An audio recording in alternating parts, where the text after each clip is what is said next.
Sebelum belajar, alangkah baik kita baca doa menurut percaya masing-masing dalam hati. Mulai.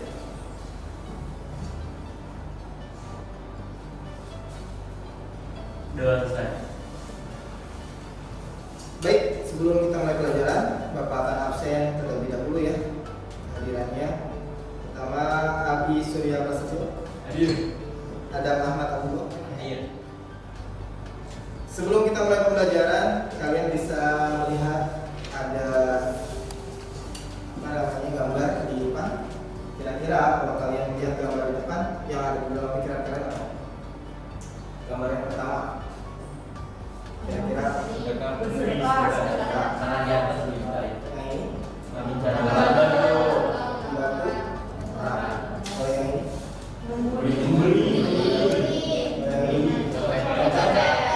pembahasan kita pada hari ini tentang ihsan. Mana kira-kira gambar yang berkaitan dengan ihsan? Yang A, yang B, C, yang D. Yang A. Jadi ada yang sudah memahami apa itu ihsan? Ihsan itu artinya ada yang bisa akhlak. Jadi kita akan bahas hari ini tentang berbuat baik kepada manusia, atau dalam bahasa Arabnya itu kita sebut dengan ihsan.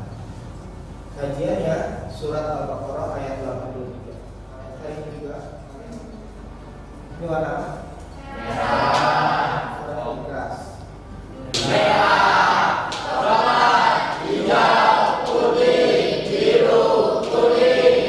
Gampang kan? Hanya menyebutkan kenapa?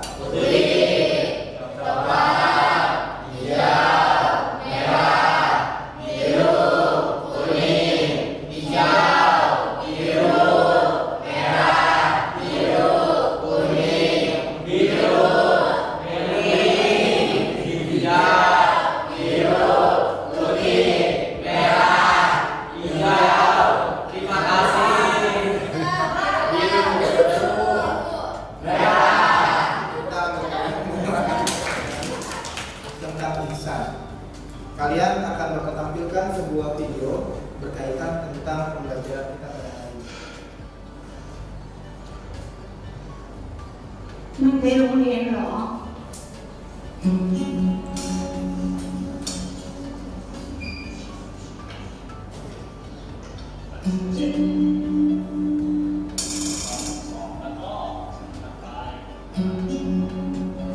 Suti.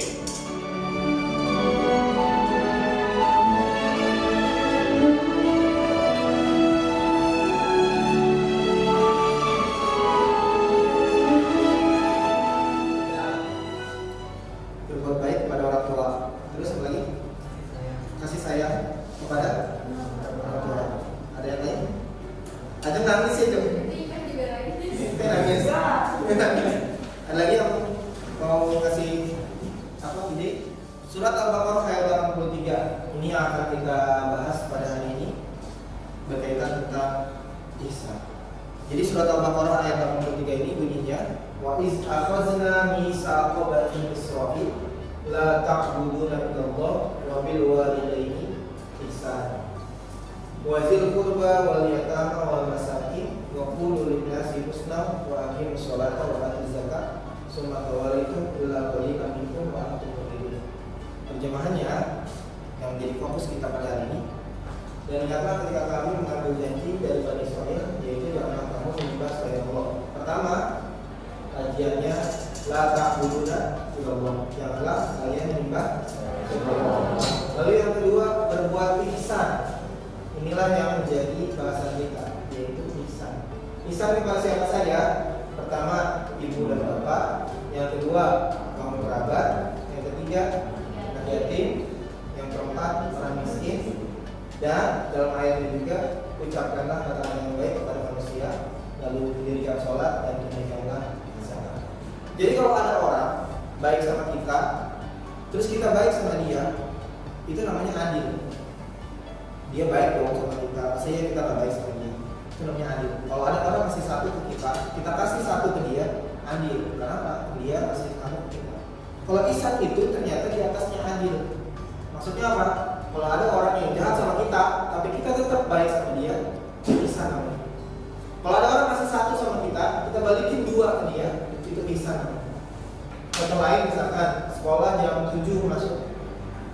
kalian masuk jam 5.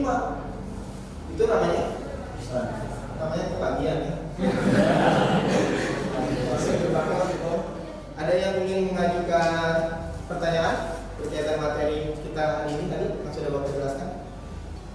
Silakan Ajeng. Kalau misalnya dilihat dari video tadi kan udah banyak nih Pak orang-orang yang kan kalau kita dengar orang yang durhaka sama orang tua kan udah sering nih Pak. Terus ada nggak sih kalau misalnya orang tua yang durhaka sama anaknya? Terus habis itu ada hukumnya nggak? Kalau tadi Ajeng nanya kalau anak durhaka sama orang tua banyak ya contohnya. Kalau orang tua durhaka sama anak kira-kira ada nggak? Dan gimana sih hukumnya? Oke, good job, good pertanyaan, good question. Ada lagi yang mau bertanya? Angkat tangan. Ada lagi?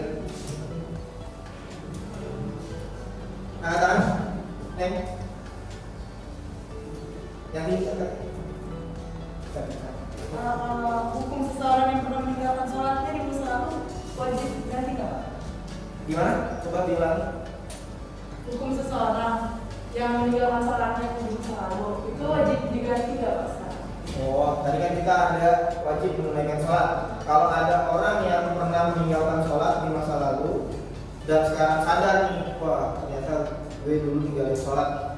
Apakah kita harus mengganti sholat yang sudah pernah kita tinggalkan gitu ya? Misalnya kita ninggalin sholat selama 20 tahun, apakah 20 tahun ke depan kita harus mengganti sholat itu? Hari ini kalian akan Bapak tugaskan untuk mendiskusikan dan mengumpulkan informasi berkaitan yang pertama, pertanyaan yang tadi sudah dilontarkan sama Ajeng, bagaimana hukum orang yang durhaka sama orang tua? Kembali ya, orang tua yang durhaka sama anaknya. Yang kedua, bagaimana tadi orang yang sudah meninggalkan sholat? Kalian Bapak sudah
dan mempresentasikan apa yang terkandung dalam surat Al-Baqarah, contoh dari Isa.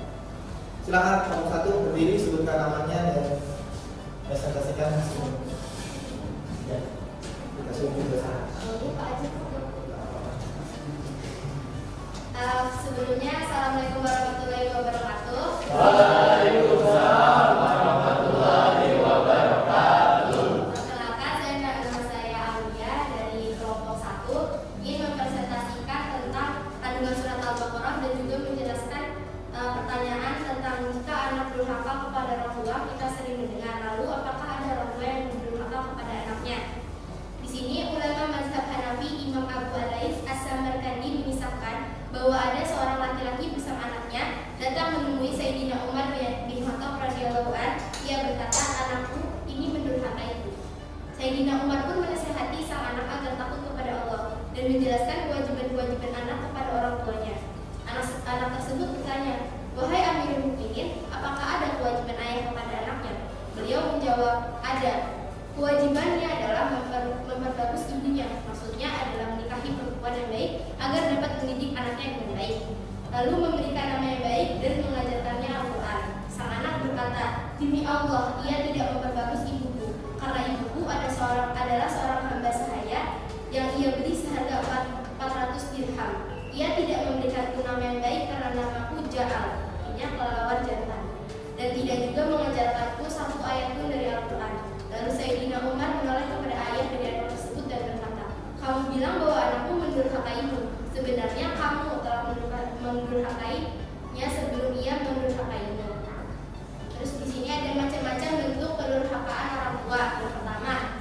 memberi nafkah dan menelantarkan anak. Yang kedua, mengabaikan pendidikan anak, lalu melakukan kekerasan dan berlaku tidak adil. Jadi apabila orang tua telah melakukan 4 tindakan tersebut, maka berarti orang tua tersebut sudah mendurhakai anaknya sendiri. Lalu Berikan tangan dulu. Pesan apa yang kamu ambil dari yang kamu Ini cari? fitnah dan keledai mati. Pada suatu hari, ada 2 orang yang sedang mengobrol tentang seorang yang telah melakukan penzinahan. Jadi mereka itu 2 orang itu menggibahin orang yang telah melakukan zina. Nabi Muhammad SAW ternyata mendengar percakapan mereka, namun beliau terus berjalan dengan tenang. Nah, beberapa waktu kemudian 2 orang yang lagi gibah tadi menemukan bangkai seekor keledai dengan kaki yang berserakan. Rasulullah SAW kemudian berkata kepada mereka, "Pergi dan makanlah daging keledai yang mati ini." Lalu 2 orang tadi bertanya, "Bagaimana daging keledai yang mati bisa dimakan?" Nabi menjawab, "Kamu menghina saudaramu yang lebih buruk daripada memakan daging keledai yang mati." Peristiwa ini diambil dari hadis yang diriwayatkan oleh Abu Daud. Dari peristiwa ini kita dapat mengetahui bahwa fitnah memiliki efek yang lebih buruk daripada memakan daging hewan busuk yang sudah mati. Cukup? Ya, dari kelompok kami kurang lebihnya mohon maaf. Assalamualaikum warahmatullahi wabarakatuh. Sebab karena kehausan, orang itu berkata, "Haji ini telah merasakan apa yang baru saja saya rasakan." Kemudian dia kembali turun ke sumur dan memenuhi sepatunya dengan air dan membawanya naik dengan menggigit sepatu itu. Seandainya di atas dia nanti kusut. Karena perbuatannya tadi Allah berterima kasih kepadanya dan mengampuni dosanya. Para sahabat bertanya, "Wahai Rasulullah, apakah kalau kamu mengasihinya tanpa mendapat pahala?" Beliau bersabda, "Berbuat baik pada setiap makhluk pasti mendapatkan pahala." Hadis riwayat Al-Bukhari 2263, Muslim 2244. Pelajaran yang dapat dipetik dari kisah ini adalah ajaran untuk senantiasa ihsan atau berbuat baik kepada hewan yang jinak dan yang tidak dipertahankan untuk membunuhnya. Diperbolehkan berpergian seorang diri tanpa membawa bekal perjalanan jika dia tidak khawatir dengan keselamatan dirinya, yakni dari serangan musuh maupun mati kelaparan. Rahmat Allah yang sangat luas, dia membalas dengan karunia yang sangat banyak karena orang itu hanya melakukan kebaikan yang sedikit. Diperbolehkan menggali sumur atau selisih di tempat-tempat umum untuk kemaslahatan bersama. Diperbolehkan berbuat baik sekalipun kepada orang yang musyrik. Sekian dari kelompok kami. Wassalamualaikum warahmatullahi wabarakatuh. Sekarang kami dari kelompok 3 ingin mempresentasikan hasil kerja kami tentang mengenai materi hisab, yaitu tentang tidak seorang penjual produk kita dan yang integritas. Pada satu hari, ada seorang penjual produk dengan keterbatasan fisik. Penjual produk tersebut memiliki kekurangan buta pada matanya. Meski begitu, ia telah mencoba menjalani hidup layaknya orang normal lainnya dengan berjualan produk. Setelah beberapa waktu, ada seorang pemuda yang hendak membeli kerupuk dari penjual tadi. Pemuda tersebut lalu memberikan pertanyaan jika saja pembelinya tidak membayar, namun meminta kembalian kepada penjual kerupuk tadi. Lalu ia menanyakan bagaimana tanggapan sang penjual kerupuk dengan kondisi buta. Seketika, penjual kerupuk menjawab dengan dada, "Nah, rezeki sudah Allah yang atur. Saya cuma berusaha. Jika memang rezeki tersebut adalah dari saya, maka tak akan takutkan. Begitupun sebaliknya," kata sang penjual kerupuk dengan kondisi buta. Seketika, setelah mendengar jawaban dari penjual kerupuk tadi, anak muda langsung bergetar hatinya. Ia kemudian memberikan uang kepada penjual kerupuk tadi dengan jumlah yang lebih. Pemuda tersebut percaya jika Allah menitipkan rezeki penjual tersebut di dalam tangannya. Dari kisah tersebut, kita dapat mendapatkan sarmola. Jika rezeki dari Allah tidak akan pernah tertukar alamat, apapun itu, jika kita percaya akan Allah, maka jalan yang diberikan menjadi lebih mudah. Bahkan dalam segi pekerjaan sekalipun. Percaya saja jika Allah akan memberikan yang terbaik untuk hambanya. Jika tidak rezekinya, maka Allah akan menggantikannya dengan yang lebih baik. Besar kecil tetap disyukuri. Terima kasih dari kelompok kami. Kami dari kelompok 4 ingin mempresentasikan hasil diskusi kami. Jadi kita bertanya, hukum seseorang yang pernah meninggalkan sholatnya di masa lalu apakah wajib diganti? Nah, tadi kita cari tidak ada kewajiban kodok untukmu dengan 2 alasan. Sholat yang ditinggalkan karena sengaja akibat dari iman yang mulai goyah. Menurut jumhur ulama tetap ada kodok bagi sholat yang ditinggalkan dengan sengaja.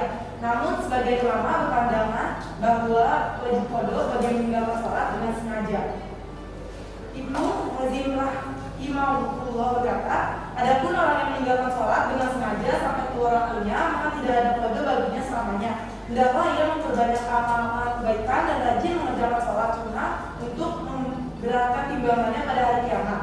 Hendaklah ia bertaubat dan memohon ampun kepada Allah atas kesalahannya. Al-Mu'ala ayat 235 lagi meninggalkan mereka sampai wafat. Sekian presentasi dari kelompok kami. Wassalamualaikum warahmatullahi wabarakatuh. Nah, kalian tadi kita sudah mencari tahu pertanyaan-pertanyaan yang sudah kalian lontarkan, dan kita juga sudah mendengar presentasi masing-masing kelompok berkaitan tentang apa sih contoh perbuatan nyata dari ihsan itu sendiri. Jadi kita menarik kesimpulan bahwa sebagaimana yang disampaikan oleh Nabi, di kegiatan penutup kali ini Bapak akan memberikan tugas buat kalian semua. Jadi nanti kalian bisa mencari materi berkaitan tentang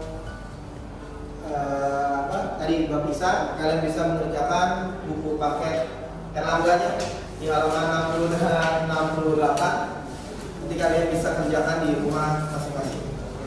Untuk pertemuan kali ini Bapak cukupkan. Terima kasih buat kalian semua yang sudah mau untuk hadir dan mengikuti pembelajaran pada pagi hari ini. Terima kasih dari Bapak cukupkan. Wabillahi taufiq. Assalamualaikum warahmatullahi wabarakatuh.